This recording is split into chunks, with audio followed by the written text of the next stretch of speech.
Okay. Okay, everyone. So, welcome. My name is Laura Evans, and I am part of your support team here. If you don't know me yet, it's probably because I'm like your great grandmother in the lineage of everything.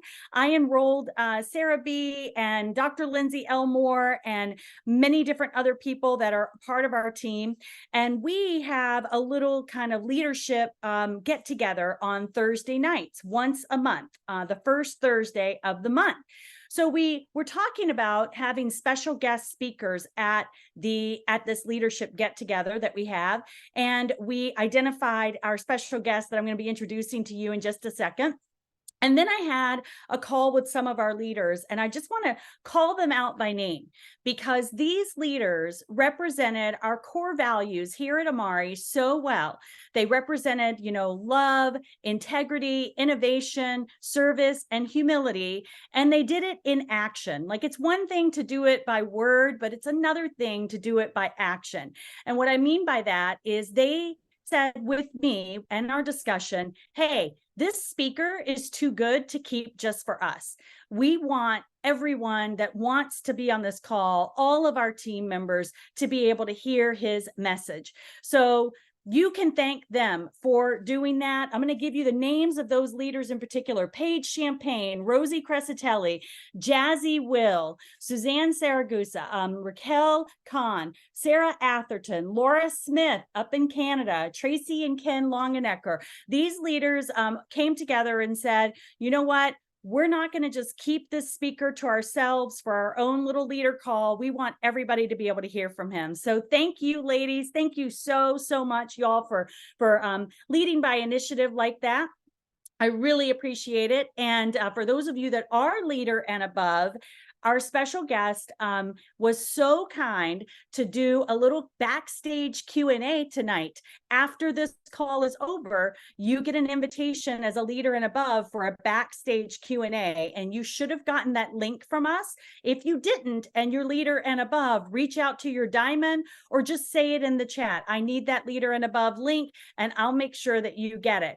Let me go ahead without taking up any more precious time and introduce you to our very special guest speaker.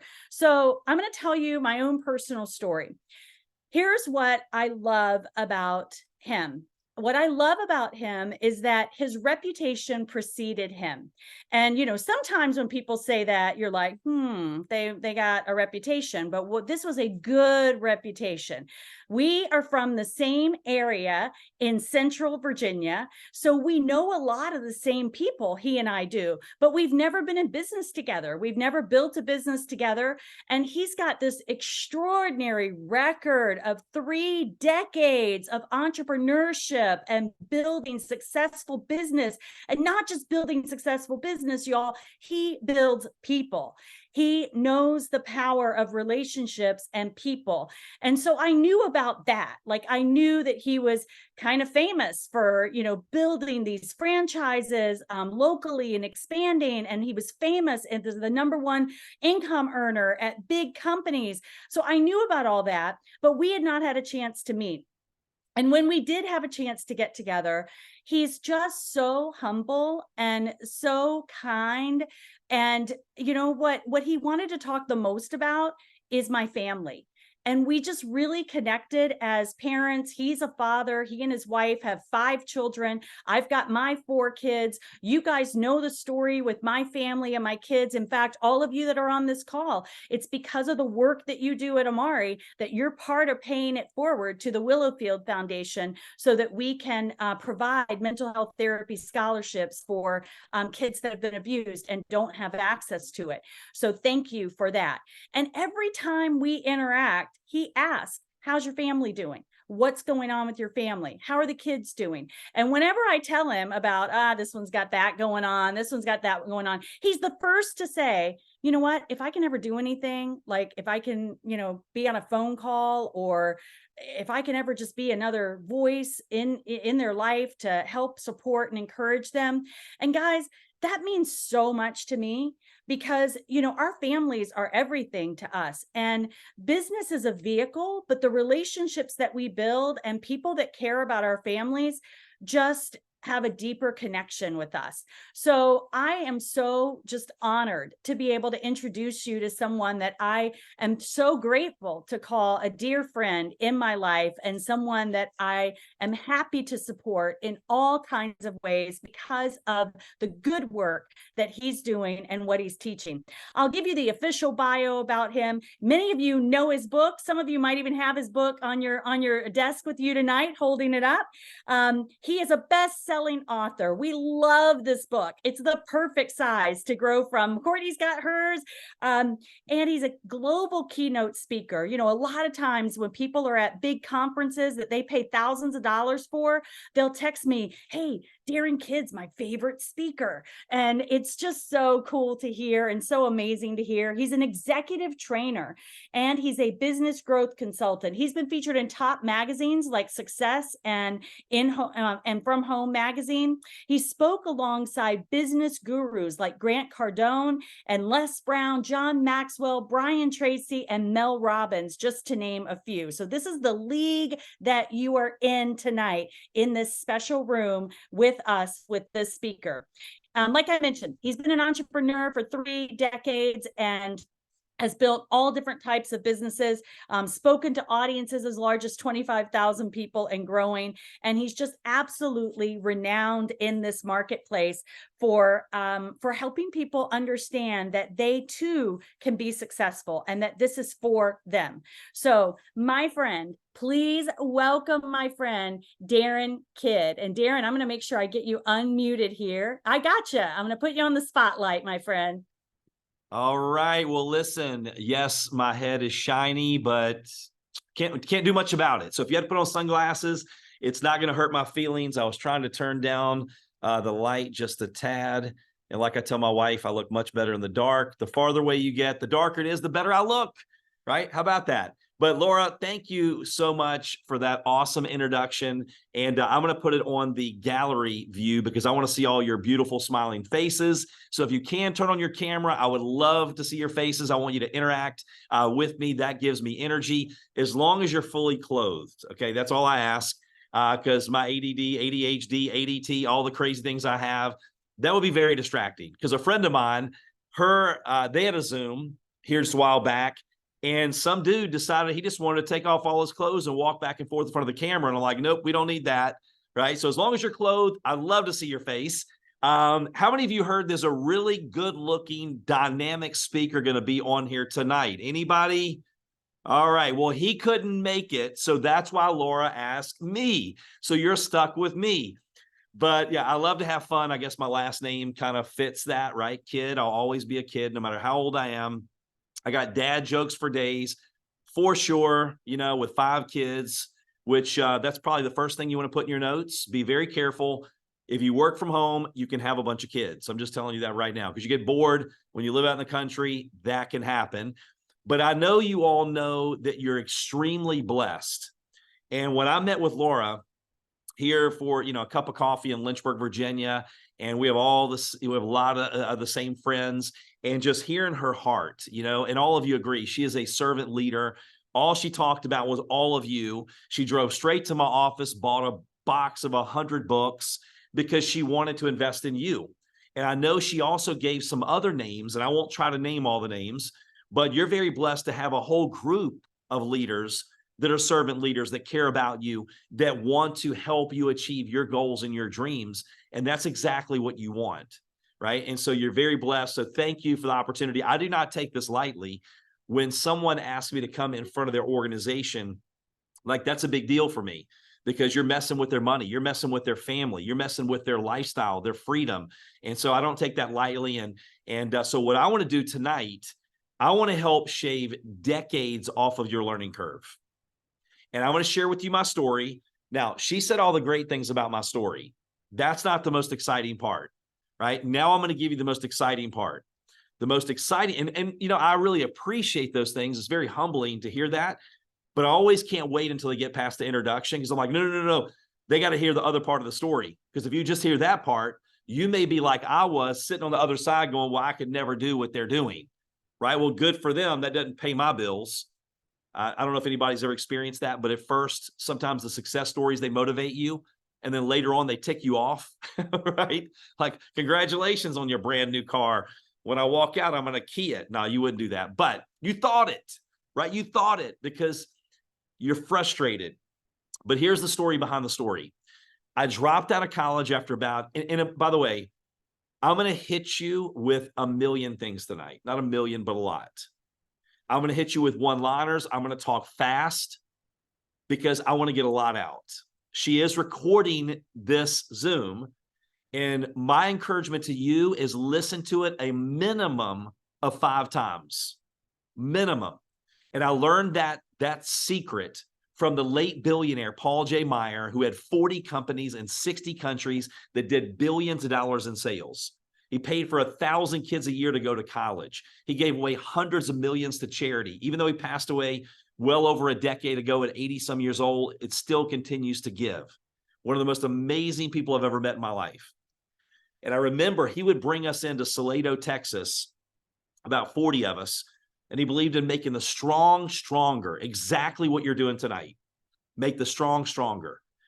And Ken Blanchard, which is one of the top leadership gurus in the world, who wrote the book, 1 Minute Manager, Lead Like Jesus, and a lot more, he went to Paul Meyer and said, look, I don't get it. Why is there more information available than ever before? You can Google anything on your phone, and there's more than you could ever read in several lifetimes.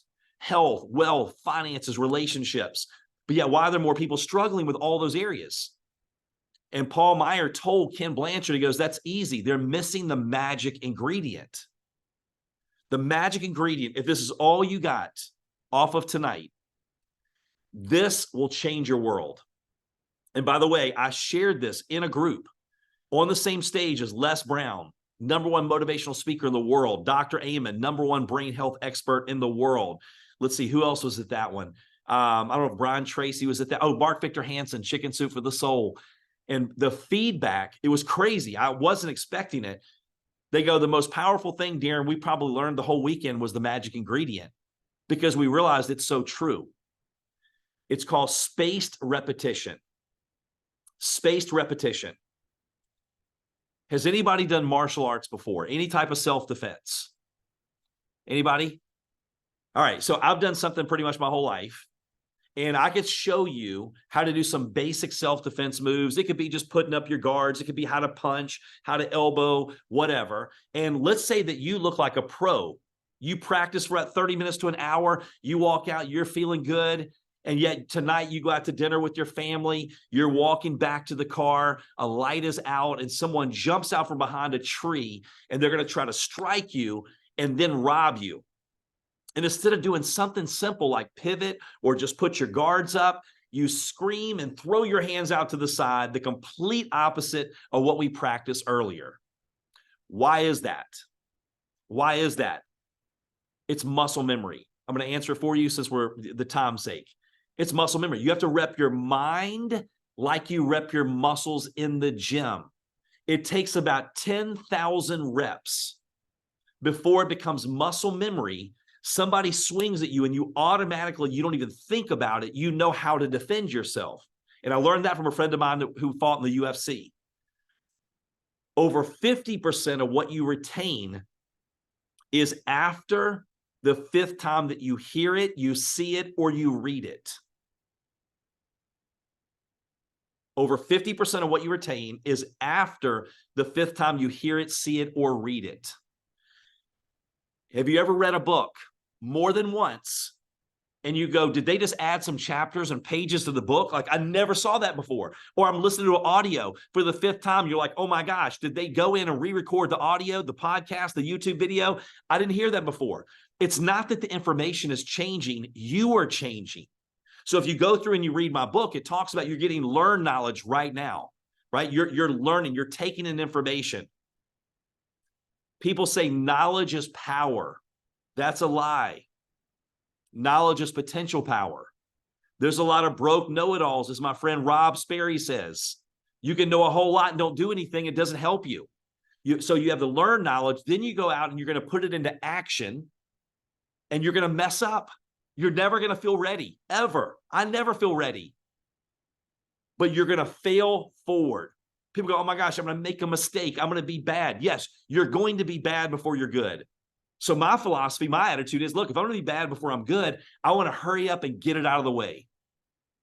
I want to be bad extremely fast and get it out of the way, because you do the activity, you plan, do review, and you go back and you learn a little bit more. So you come back, if you get one thing out of tonight and you go out and you put it into action, and next week you listen to it again, you're going to hear something a little bit different. If you didn't, it's because you did nothing in between. And by the way, do you want me to tell you what you need to hear or what you want to hear? Let me see. And I know the answer, because you wouldn't be on here if you don't want me to tell you what. Somebody's like, maybe both, right? But so I'm gonna tell you what you need to hear. And by the way, congratulations on being here. Successful people do what unsuccessful people are not willing to do. Most people would not do what you're doing right now, but that's why most people will not have the life that you're going to have. Most people are not going to create their dream life. So that's learn knowledge, then activity. Learn knowledge, activity. A rocket is off track on the way to the moon 97% of the time, but it continues to readjust and it still gets to the moon. Then you have the mimic and model type of knowledge.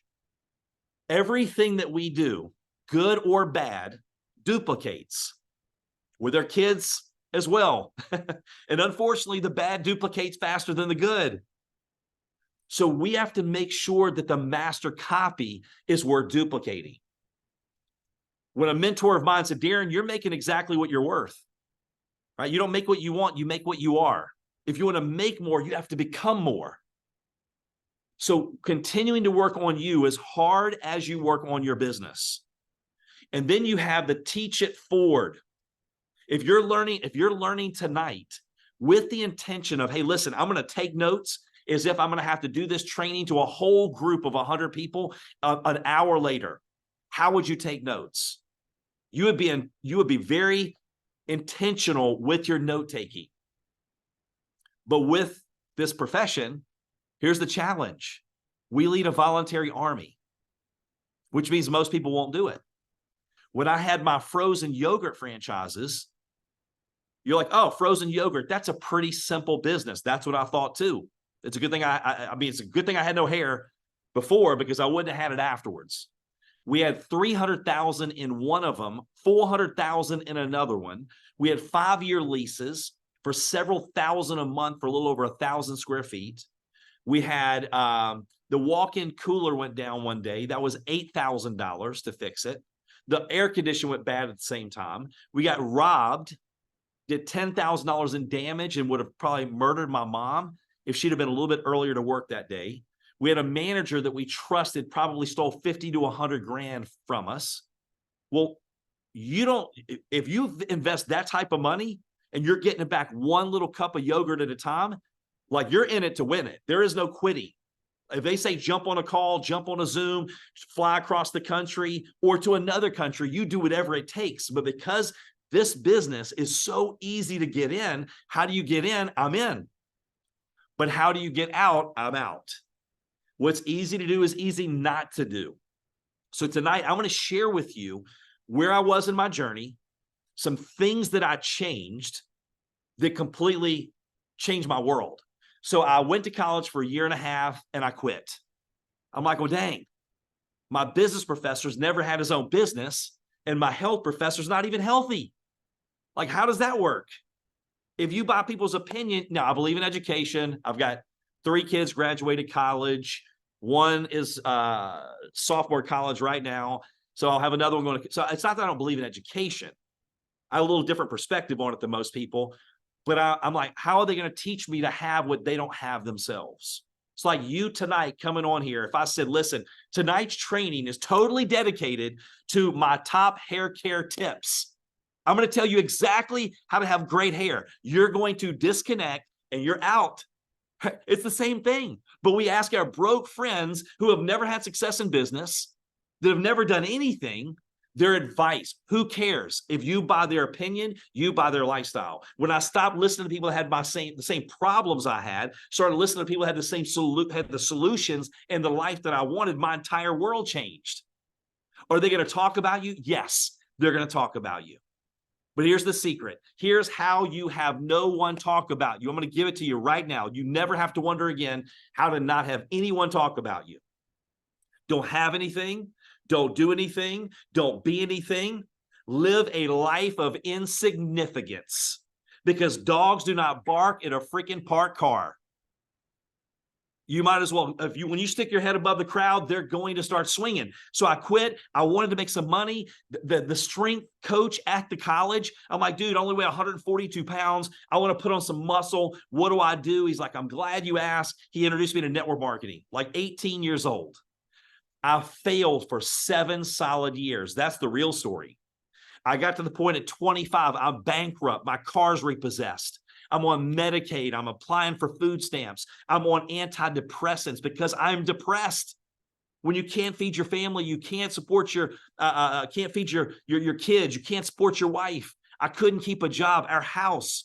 When I walked into our bedroom and I shut the door behind me, and I'm walking past the windows that have sheets tacked on the windows, and I'm going over and I'm pulling out this big old Coca-Cola plastic piggy bank. And I'm dumping the change on the floor, the change that I told my daughter, someday we'll go to Disney. Someday. The same thing that my dad was saying on his deathbed in the hospital. He said, someday we'll do this and someday we'll do that. And guess what? Someday never came. So I learned that someday leads to a town called nowhere. But I also learned that some people's some days are other people's every days. And so what happened was when my daughter walked in, because I forgot to lock the door, and she sees dad taking her money for Disney, runs out crying. I'm on my hands and knees going, God, how could I get this low? This is pitiful. But that was the day that it hurt bad enough. Sometimes it doesn't hurt bad enough. How many of us have friends and family that you throw them the life jacket, they won't even grab it. They won't participate in their own rescue, right? I don't work with people that need it. People are like, oh, that's pretty cold, Darin. You don't work with people that need it? No, I work with people that want it. Because there's a lot of people that need it, but they don't want it. They want to complain. They want to sit, soak, and be sour and never do a dang thing. That's what they want to do. But you give me someone that's coachable, willing to work, and has desire, I will lock arms with them and we will change their world. So as she runs out crying, that was the day it hurt bad enough. It's like the farmer. And by the way, if you get an aha moment, drop it in the comments, right? I want you engaged. If the body's moving, the brain is grooving. And I know you're on a Zoom, it's kind of hard to move, but any engagement, right? High five, thumbs up, whatever. And so it's like the farmer, the neighbor was walking by and he looked underneath the porch and goes, hey, mister, I can see your dog and he's laying on a nail. And the old farmer goes, don't worry about it. When it hurts bad enough, he will move. That was the day it hurt bad enough. I said, I've had it. I am sick and tired of being sick and tired. I walked in the other room. See, and that's the difference in some of these other speakers and me. I know what it's like. I know what it's like to walk in and see my wife and my babies pull out of the driveway in a beat up, tore up, dangerous car because I can't put them in a safe one. I know what it's like to want to feed your family healthy foods. It's expensive to feed your family healthy foods. They shouldn't call it whole foods. They should call it whole paycheck. I know what it's like to be in church. Your heart says give. You don't have it to give. I know what it's like to get spiritual with the ATM. Like, please, God, let it have at least $20 in the account because you don't think about it, not letting you take money out in $20 increments until you have less than 20 bucks. And so I know what that's like. And so when I walked in the other room and I go, I've had it. And I wrote on an index card, I will until, which is the name of my book. No, you can't change your life. There you go. I see it. Good job, Courtney. You can't change your life overnight, but you can dang sure change the direction of your life overnight. And so I go, they can quit on their family. I'd be danged if I will quit on my family. Whatever it takes, as long as it's honest and ethical, I will until. And every time I felt like quitting, which by the way, was every freaking day, 100 times a day. Even when I made millions, I still wanted to quit every day. It just wasn't 100 times a day. It was down to about 5 or 10. It's an emotional roller coaster. One day you're jacked out of your mind. You're like a chihuahua on Red Bull. You're like a squirrel on crack, a hummingbird on amphetamines, whatever you want to visualize, if you can imagine that, right? A Chihuahua on Red Bull, that would be pretty crazy. And you're so excited. Tonight, you're in the no sleep zone. But then you go out tomorrow, and the person you thought would definitely see it, they say some of the stupidest stuff. True story. I had a lady one time. We had a face cream, a skin cream that you rub on your face. Yes, exactly what it says. And she told me that she didn't believe in it because it gave her gas. I'm like, lady, are you drinking it? It's not creamer for your coffee. Don't blame our skin cream. Maybe you ate a burrito for lunch. I don't know what you did, but it won't that. Well, I knew somebody that joined your company. They went bankrupt. No, they didn't go bank. If you go bankrupt for 250, 500 bucks, $1,000, it ain't that, right? So you're going to hear some crazy, ooh, I knew someone that used your face cream, Darin, and their ear fell off. You would hear crazy stuff. And then you go from the I'm so excited, I can't sleep phase. And by the way, don't you love how people become product experts, ingredient experts, but they walk into Target and buy every freaking flipping thing that on this and just pile it on. And they want to tell me they're smoking a cigarette, but they want to tell me that one of our ingredients isn't organic or something stupid. I'm like, what? You're eating a Big Mac, smoking a cigarette. What? It's just, sorry, didn't mean to get off on that one. But whole point is, you're going to go from the no sleep zone to the self-doubt zone. Maybe I should just listen to my broke friends and family. Maybe I should live a life of misery. Maybe I should never see. I believe we're made in the image of our creator. We're created for success, and the world wants to program us for failure. We're told more on a daily basis about our limitations than our possibilities. I was talking to a friend of mine earlier. I'm like, dude, you got to understand. Now, this is a buddy of mine. I go, we're sons of a king. You're daughters of a king. I go, we want the best for our children. So does he. So you're in the self-doubt zone. But then all of a sudden, someone calls you back up and goes, Jen, you've never seen anybody do what I'm going to do. I'm going to make you rich just off of what I do. You have no idea who I know. And then a week later, 2 weeks later, they're in the witness protection program. Like they run from you in the grocery store. They've defriended you on social media. And you're back down. It's up, it's down. It's up, it's down. That's business. And anybody that tells you that it's not like that, they're not being honest with you, and it's not helping you. I'm here to inoculate you. And by the way, I used to get mad at the problems. I used to get mad at the failures and the obstacles. But then I learned that it's not the easy times that make us grow. We don't grow during easy times. It's the obstacles that lead us to the elevation. Without obstacles, there is no elevation. So when I had a buddy of mine, we were having a great conversation. And so he goes, man, as I was looking at all of these things, because he's launched a business, and he's like, but I'm thinking about all the problems that could happen with us launching these new products. And I'm like, well, then you have to ask yourself, do you really want to grow? Because the bigger the challenge, the bigger the paycheck. If you can't handle that in one location, how are you going to franchise it and have 50 locations?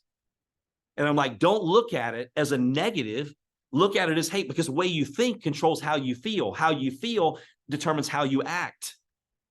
So when you start looking at obstacles as, hey, listen, man, this can make me better or better. I can go through this or I can grow through this. It's the obstacles that lead to elevation. If you'd have told me, hey, Darin, it's awesome you can't feed your family. It's awesome that you're bankrupt. I would have said, I wouldn't have taken it too well.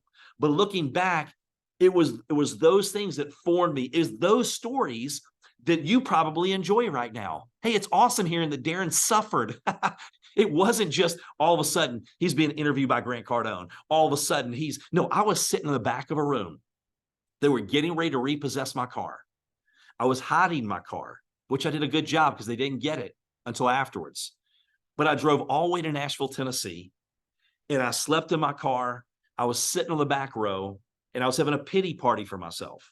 Well, they must come from a big city. I come from Appomattox, Virginia, little small town in the middle of nowhere.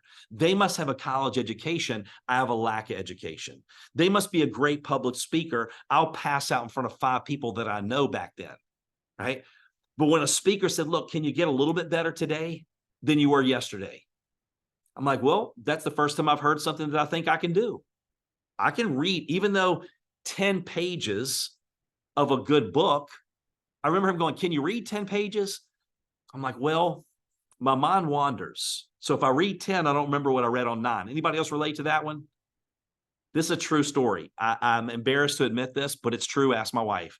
I bought a speed reading book years ago. I still have not finished it. True story. I'm like, can I buy a speed reading audio on how to speed read? It's true. But 10 pages, even if I have to go back and reread it, that's about a book a month. Most people don't read a book a year. So in 10 years, you've read 100 books. Most people hadn't read 10. My daughter, I taught her that. She was in first grade young authors contest, 10,000 participants, first place. Now she's 30 years old. Guess how many books she read last year? I think she told me 155 books. It's just like she talks, she reads like I talk, she talks like I talk, and she types like she talks. But that's the thing, like these are philosophies and attitudes that not just change you, but change your children, your grandchildren. And even though it's the simple little things done daily, here's the challenge. Here's the challenge. They seem to make no difference at all when you're doing them. Tonight, you're on here, you're growing, you're learning. Why would you spend 28 years as a distributor like I did before I started coaching and training to make all of those mistakes? When you can jump on here tonight, I can give you mistakes and lessons and things that took me 28 years. You can shave years off your learning curve by learning from my mistakes. That's the smart way to do it. But when you're on here tonight, you get off, you're not going to see a drastic difference in your business. But compounded over the next month, 2 months, 6 months, year, 2 years, people will go, you're not the same person. Like people that I went to school with, my mom said she used to think I was either going to be on the post office wall or Success Magazine. Now, thank God, in high school, I broke both my hands on people's heads. I was bullied starting in 3rd grade. I had OCD at 5 years old. They didn't even know what OCD was back then. Washing my hands all the time, worried all the time. I was insecure. I mean, I had great parents, but my dad was raised by a single mom that hauled firewood for a living because her husband got killed by a timber accident. So everything was negative. There was never encouragement from my dad. He would brag on me to other people, but never once did he say he was proud of me. To me. Now, I wasn't trading for anything, but I became angry. So I was driving like a maniac. I got tired of being bullied. I started kickboxing. I started fighting all the time. I had a terrible attitude. It's a miracle I'm living. That's why I love volunteering to speak to the youth, because I wish I would have known how to handle those thoughts and those feelings and all of those things, right? And so it's doing the things daily. Now, 9 out of 10 times, I don't feel like doing things. But when I get up in the morning, I've learned we create our habits and our rituals, then our rituals and our habits create us. So when I get up in the morning, this is just, I know I'm just going all over the place, but I'm trying to work on your attitude, mindset, philosophy. If I can fix this, anything we ever achieve and we ever win, we achieve and win in our head first. If you don't get this straight, network marketing is so simple. So why do most people fail? It's not that they can't, because people say treat it like a business. And if you're like me, I never had my own business at that point. Like, okay, you're a business. I didn't know how to think. I didn't know how to create the habits and rituals. I didn't know how business really worked. So what I'm trying to do is help you get a solid foundation. We'll get the rest of the stuff as we go. When I get up in the morning, I immediately attitude of gratitude. Thanking God. Thank you, God, for another day. If there's breath in my body, you're not done with me yet. And then what I do is I'm drinking my 20 ounces of water. And then that's my purpose development time. You don't have to believe what I believe. I'm just telling you what I do. Then you can adapt it or do whatever you want to do with what you believe. But I'll listen to some type of sermon or message. I don't feel like it, right? But I do it. Then I have my devotion app where I have the daily Bible reading. Then I do my personal development. So my first hour and a half, I used to get up, get in my recliner, drink my coffee, and watch Bad Morning America. It's not Good Morning America. It's bad. If it bleeds, it leads. And when you program crap into your head, guess what comes out? Garbage in, garbage out. So when I am programming, forcing positivity, and not even looking at any social media for the first hour and a half of my day, and then I'll do some breathing techniques and different things. I start my day and kick it off the right way. Every day I'm growing, every single day. We're either growing or declining. Maintaining is a myth. I'm 50 years old. I feel better than I did in my 20s because I applied it to my physical health, right? I may not be as mature. My wife maybe thinks I'm going backwards in maturity. I don't know, but that's beside the point. But it's true. My wife says, man, I look at pictures of you in your 20s and you actually look better at 50 than you did in your 20s. Still not that great, but I look better than I did in my 20s, right? But again, I don't feel like going to the gym, but I want the results. I want those natural endorphins. So then at night, tonight, when I go home and take my second shower, because I work out, and before I go to bed, I put on some type of personal development. I do a similar thing to the morning, but it's shorter. So if I can kick off my day the right way, I can end my day the right way, I can handle what happens in the middle a lot better. Anybody, does that help? Right? It's simple, because then what happens when people go, Darin, I just want you to motivate me. The only type of motivation that lasts is internal. And when it comes to success, the only thing that's going to get you to where you want to go is pure discipline, because it's just discipline. When you continue to discipline, then you create habits and rituals, then all of a sudden they create you, and people are going to go, you must have gotten lucky. And then in your mind, you're going, oh my gosh, I want to, smack the taste out of their mouth, but you don't, because you're a great person, but you're doing these things. You're up tonight. It's 8:39. The kids are driving you crazy. You got them locked in a closet. You told them to eat Cheerios or Hot Pockets or Lucky Charms or something for dinner. I don't know, but you're doing all these, you're exhausted. You got to go to work tomorrow, right? Half your team is in the witness protection program. You got all these things. I understand. People will be like, Darin, when I was building, they go, hey, I got a bunch of people on my team doing nothing. And I'm like, well, that's awesome.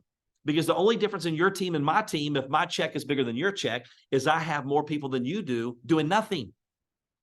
So if you want some more people doing something, you got to get more people doing nothing.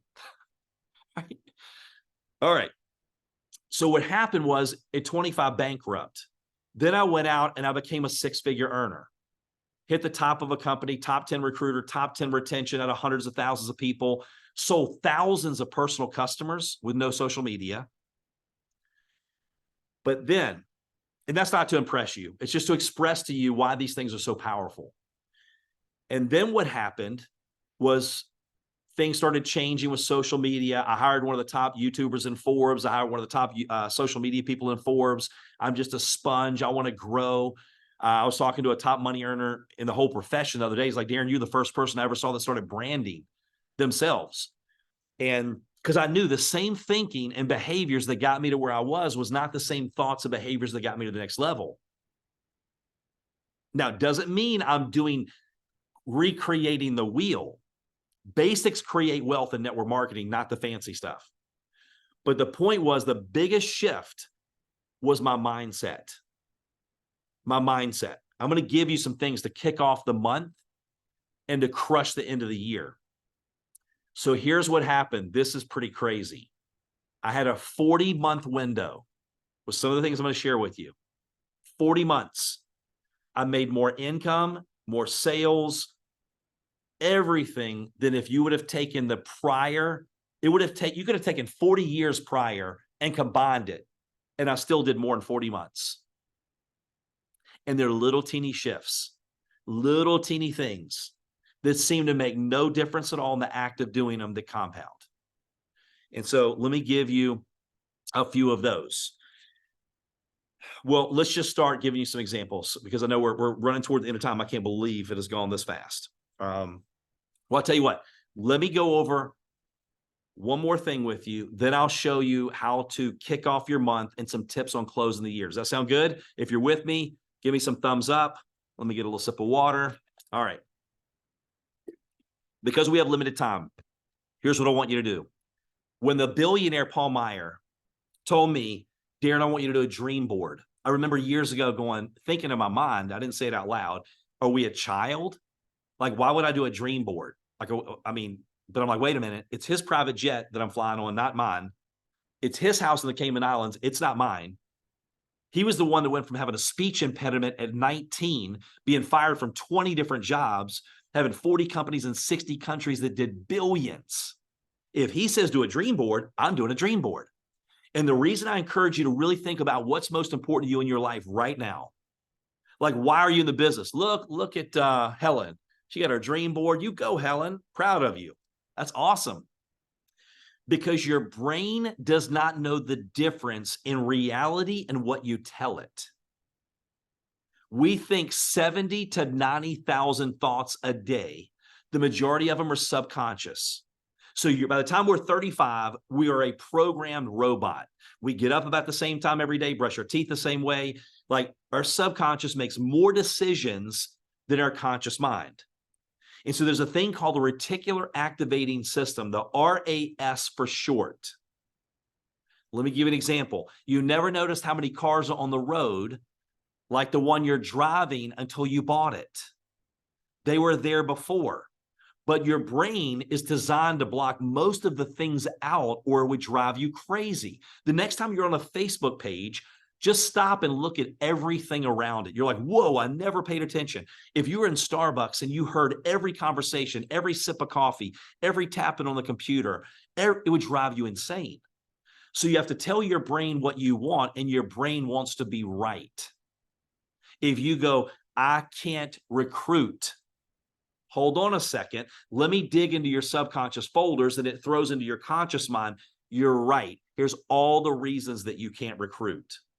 I can't afford it. You're right. Instead of, how can I afford it?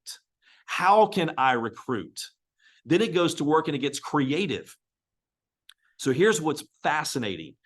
If you think a thought and you visualize walking across stage, accepting an award, paying off, your bills, being debt-free, buying your mom or your dad a new car, being a stay-at-home parent. When you're visualizing these things, your body produces the same chemicals and endorphins as if the experience actually happened. It encodes it as a memory. Isn't that fascinating? We're our own pharmacy. We produce our own drugs. So how many of us know someone addicted to drama? And if they don't have drama, they create it because they're producing those drugs. So we have to think about what we're thinking about. So why is it important that it encodes it as a memory and it doesn't know the difference? Because we move in the direction of things we're familiar with. We move in the direction that we look. When a race car driver, when they're training them, they go, don't look at the wall. Look at where you want to go, not where you don't want to go. When a skier, they say, don't look at the trees or you hit the trees.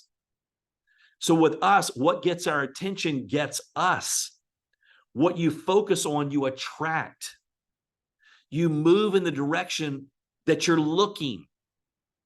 What you focus on grows. All of those things. The billionaire Paul Meyer would go, look, we magnetize the condition that we seek. I've got a family member. He always goes, man, if anything bad's going to happen, it's going to happen to me. See, I told you, you're right. So again, when you start to go, look, I need to really dig deep. So for me, knowing that our subconscious is always recording, I've got screensavers on my computer. I've got screensavers on my iPad. I have a YouTube video with a 65-inch TV playing right behind me right now with dream homes. Sometimes it's Hawaii. Sometimes it's Disney for Christmas. I've got a success environment set up around me. I've got a water bottle. Hold on, I'll show you. Where my wife and I stayed in North Shore, Oahu, Turtle Bay. And she's like, what are you doing? I took the water bottle, drank the water, went out to the beach, and brought sand home with me, reminding me that I want to go back. So turn the dream machine on, figure out why you're building the business. If I called you up tomorrow and go, listen, tell me what's most important to you in your life right now, what would you tell me? What thou seest, thou beest. You have to see it in your head before you can ever hold it in your hand, Bob Proctor. Most people spend more time planning their vacation than they do planning their life. So it's okay to dream. It's okay to go, hey, you know what? Take your judge's robe off. Forget the limitations. Where would you want to travel? Where would you want to live? Visualize how it's going to feel. Those things work, because when you get in that emotional roller coaster and you're in the self-doubt phase, the only thing that's going to help you stay strong enough, long enough, are these things. Remembering your family. And I'll end with what I did for my mom.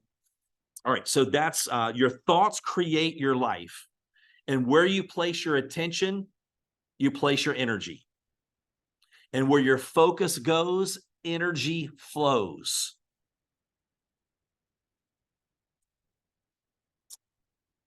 All right, so now let's go into what to do real quick to close out, to kick off the month. Here's what I would do. Right now, here we're on November 2nd, the holiday season. Here's a 1% thing that I did that completely changed my business. I used to buy into, oh yeah, it's the holidays. People are distracted. Oh my gosh, it's hard to get people to do anything. No. When I stop buying into that crap and I go, listen, every other team, they can think that if they want to. That's not what we do. We know we have here in the US, I don't know I think we have some Canadians on here as well. Love my Canadian family. And I don't remember the date for Canada, but let's say, for example, here in the US, you got to get a month's worth of work done in 3 weeks. Now, Thanksgiving is a one-day holiday. And I've had people go, oh, are you kidding me, Darin? Like, really? You worked that? Because I did this, we didn't have to wait one day a year for my family to have Thanksgiving. We could treat every day of the year like Thanksgiving, because we didn't work a job. We could go on vacation, come back when we're ready. Nobody had to tell us when we come back on vacation, because I knew, hey, Thanksgiving is a one-day holiday. I'm going to work my butt off up until Thanksgiving. On Thanksgiving, I'm going to eat myself into a coma, but the next day I'm back at it. And during the holidays, people are in a good mood. They're in a spending mode and mood. And not only that, they're going to see people they normally don't see. And in the back of their mind, they're going, how am I going to pay for all of these things that I'm spending? That in December, let me just tell you this, you're going to lose 2 weeks. It's not that you stop working, but you're going to have to get 4 weeks worth of work done in 2 weeks. You have to double up your activity those first 2 weeks. So when I celebrate, you may not celebrate, but I celebrate Christmas. And when I celebrate Thanksgiving, I felt good knowing I worked as hard as I could work and I deserved that day off. But also the way that I look at it is 2024 has already started. People that let the momentum die during the holidays, it's like if you have a car, the hardest part is getting the car moving. It's broke down, it's out of gas, and you're giving it everything you have. You're sweating, you slip, you skin your knee. Finally, when you get the car moving, you can take one hand and keep it moving. But the hardest part was just getting it moving. So momentum is hard to get. It's easy to advance. But most people, what they do is they take their hand off the car and it comes to a halt again, and they have to start all over again. So for me, I'm like, look, if we're on the racetrack and during the holidays, we're doing the best that we can. We're going 70, 80, 90 miles an hour. Everybody else is just at a standstill or just putting at a few miles an hour. Come January 1st, what are people thinking? I need to make money. I need to change my health, all of the things that you help them with. But if you have no momentum, like there's a difference. You don't reap a harvest in the same season that you plant seeds. So we get frustrated because we're not reaping a harvest when right now you're getting paid on what you did 90 days ago. And 90 days from now, you'll be getting paid on what you do right now. So these are all cycles. We built rhythms in our team and a culture in our organization that all of a sudden just started to like funnel down to all the brand new people. And they go, this is just what we do. I used to go, hey, we will see you at next week's event, next week's Zoom. We built a weekly culture. Maybe somebody shows up next week, maybe they don't. But then we go, no, we build day by day, not week by week. So instead of me recruiting 5 or inviting 5 guests to the Zoom next Thursday, what if I bring on 5 new people between now and then? And all 6 of us are inviting 5, 10 people apiece. We're recruiting to recruit. We used to go, hey, congratulations and welcome, Marcy. Okay, we're going to go out and get you started over the next 2 weeks. But instead we go, hey, Marcy, listen, share with me what's most important to you in your life right now. Do you want to walk, run, or sprint to get that done? Oh, you want to run? Oh, you want to sprint? Great. Well, listen, here's what we do. Everybody else takes 2 weeks. Our team, we want to get you a win fast. So in the next 24 hours, we're going to do this. In the next 72 hours, we're going to do this. We build urgency. And we imposed our will, knowing that leaders get somebody to do something they normally wouldn't have done if we hadn't been there to get them to do that. So here we are, beginning of November. Few things. One, where do you want to be by the end of the month? One, I would re-engage or go back and revisit what's most important to you in your life right now. Number 2, where do you want to be by the end of the month? What rank? How much income? What do you want to do with that money? If you don't know where you're going, any road will get you there. Have you mapped it out? Do you know exactly what you need to do? I would share that with your upline leaders as much as you possibly can. Maybe have a workout partner, could be sideline, upline, downline, that's on or about the same pace that you are for that accountability. Then the next thing I would do is I would take inventory. We call it ring the bell. Ring the bell, massive communication. I'm sure you probably have some type of promotions this month. Am I correct? Something. All right.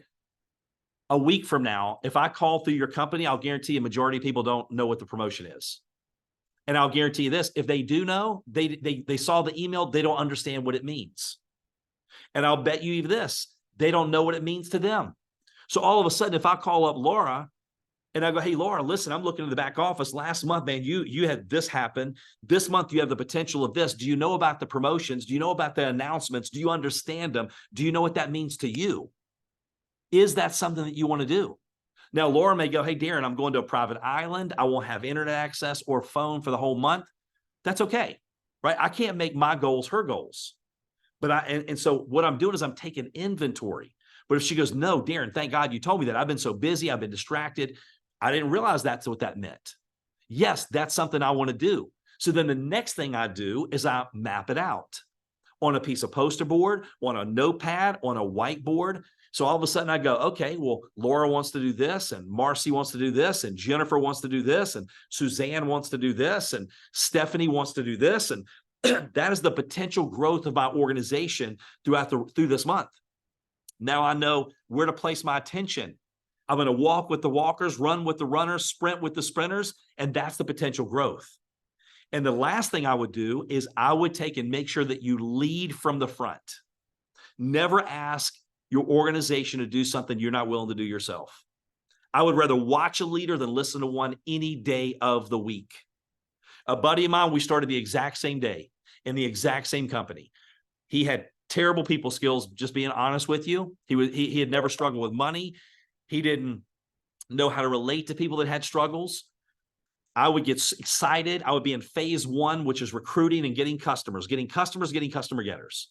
But then I go into management. Then eventually go into survival. I just want to manage my little team. And then I go, dang it, I start all over. Fast forward 3 years later. Is it really that big of a difference? I was making 100 and some thousand a year. He was making 1.7 million. He had built 17 little businesses of mine because he never got out of phase 1. Without social media, he recruited 10 people a month for a decade. And I remember going, dude, why would you do that? And he was full-time. But he's like, because I never want to ask my organization to do something I'm not willing to do. And if I'm doing 10, they know they can do 2 or 3. And every month I act like I start all over. So what he did, he would take, if you look at his time, 25% of his day, whether you have an hour, 2 hours, whatever it is, was all prospecting brand new people for him. The next 25% follow-ups. The next 25% helping his organization close their prospect. Three-way chat, three-way text, three-way call. And the last 25% promoting something. Whether it's a conference call, the promotions, that's how he split his time. And by the way, as I close out, I have a single mom that I was just talking to today. She came in, she had 3 daughters, all in cheer. She'd never done this profession before.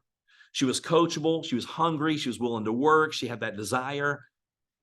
But she had 20 employees with her cleaning company, and all 3 daughters were in cheer, which I had no idea. That's like a job for each daughter as a single mom. But working 5 or 10 hours a week, we went to a 6-figure income with her. She sold her company when she went to 6 figures part-time, then became a millionaire club member, completely changed her and her daughter's worlds. She was getting more done in 5 or 10 hours a week than most people do in 40. Most people say they're full-time, not because they work full-time, because they quit their job too soon or they can't find a job. It doesn't mean they do full-time activity.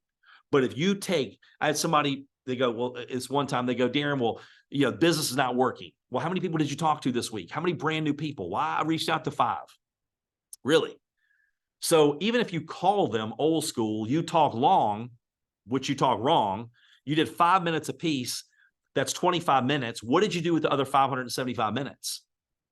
So we came to the conclusion it wasn't the business that wasn't working. It was him that wasn't working. So whether you have 5 hours, 10 hours, it's getting it done. Another lady that I coached, she was a teacher. 2 little kids under 5, worked a full-time job as a teacher. She was, Darin, I've never done this before. I don't have a lot of contacts, but she was coachable, willing to work, desire.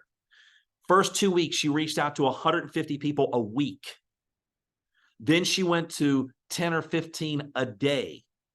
In 4 months, hit the top position in the company and was one of the top producers and recruiters. So I interviewed her. I go, all these people go, well, of course you can. We don't have time. She's like, I have 2 little kids. I work a full-time job. My husband has a full-time job. I showed up to work early in the morning, in the dark, in the parking lot, working my business. I was prepared. I was intentional. I worked the cracks and crevices of my day.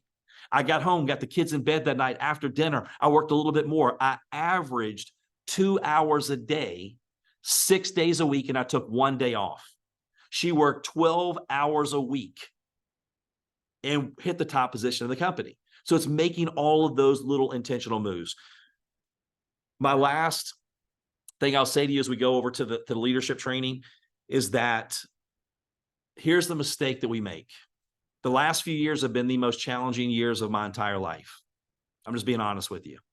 It has been the toughest time of my entire life.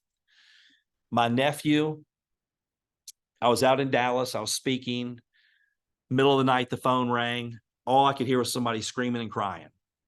It was my brother. I'm like, what? He's like, they're gone, they're gone. I'm like, who is gone? My nephew, 24, his wife, 11-month-old twins, had a house fire.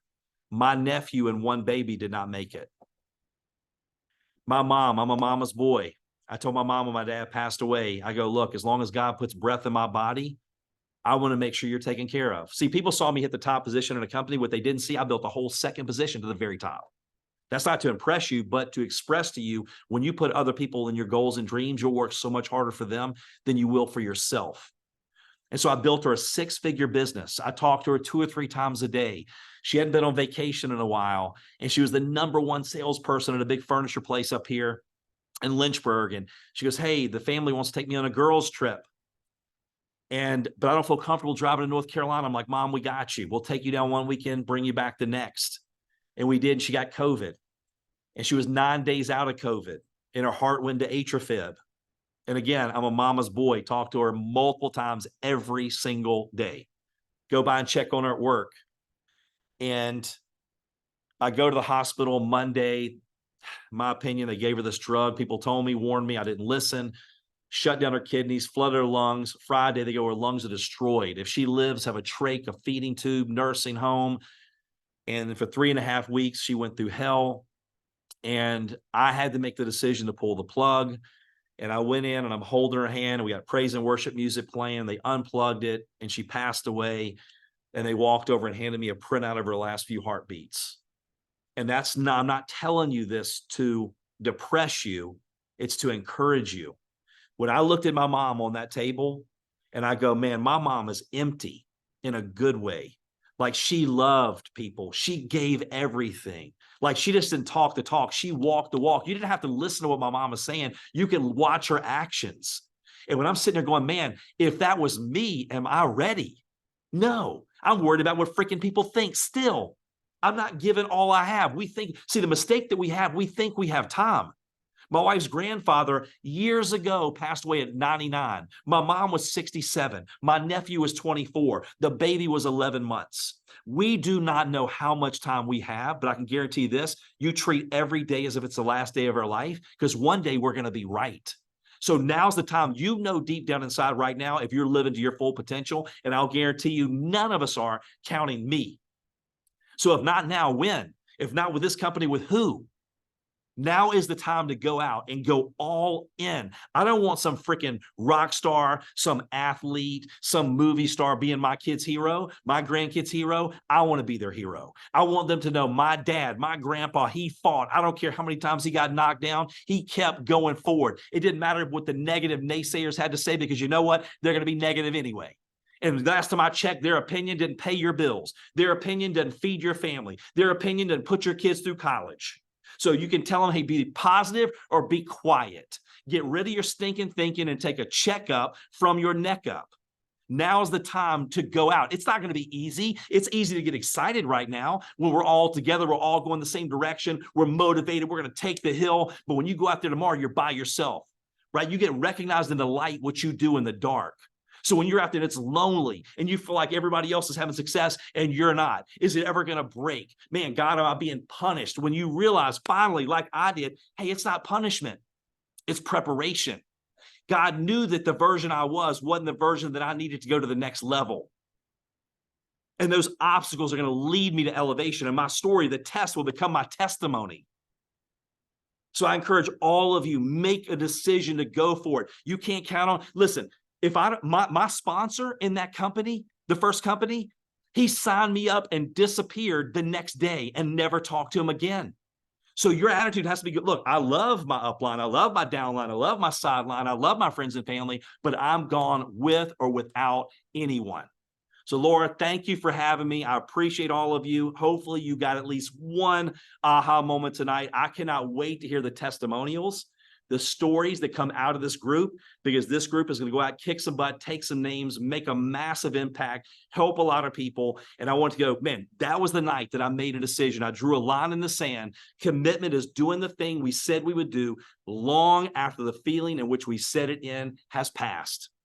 Absolutely. I love that, Darin. Thank you, guys. Thank you so much. In fact, guys, I'm just going to throw this out there to you. I'm going to have coffee again in person with Darin the first week of December, most likely, depending on our schedules. I'm going to be in Virginia. We're going to try to get together for coffee. I would love to be able to tell him by name and by photo who he saw on this call and what you got done in the month of November. So that's going to be something special. And I'll get you a signed book from him as well. We'll make sure we make that happen. Thank you, Darin, so much. And for all of you, well, I want to remind all of you, I will make this recording available in all the places. And if you missed the very beginning, Darin shared with us kind of the magic ingredient, which is listening to it 5 times. Go back and listen to it 5 times, because you don't really catch what you think you're going to catch, and you got to make it part of your habit. So we'll get that out to you. For all of you that are leaders, you should have a special link. We're going to hang up from this and we're going to meet you backstage with Darin for your time for questions and answers with Darin Kidd. Thank you, Darin. Thank you guys so much. Thank you. Thank you.